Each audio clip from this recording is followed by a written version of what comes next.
A by B வந்து ratio வந்து 4/5ன்னு கொடுத்துருக்காங்க.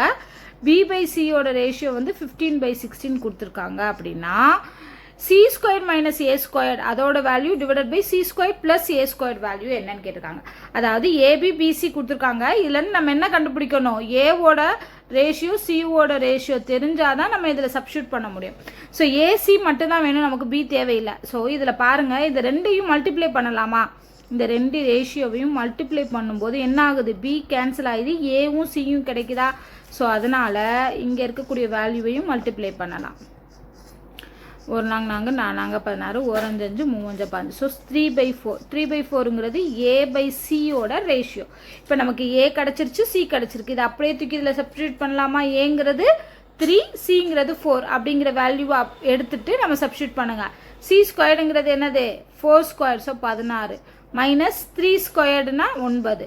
அதே தான் ப்ளஸ் பண்ண போகிறோம், அவ்வளோதான். ஸோ சிம்பிளிஃபை பண்ணால் ஆன்சர் கிடச்சிரும். 16ல் 9 போச்சுன்னா 7, 16 9 கூட்டினோம்னா 25. ஸோ ஆன்சர் வந்து 7/25. அவ்வளோதான். ஸோ இங்கே வந்து ரெண்டையும் மல்டிப்ளை பண்ணோம்னாலே ஈஸியாக ஏவோட வேல்யூ சிஓட வேல்யூ கிடச்சிருது, ரேஷியோவோட வேல்யூ.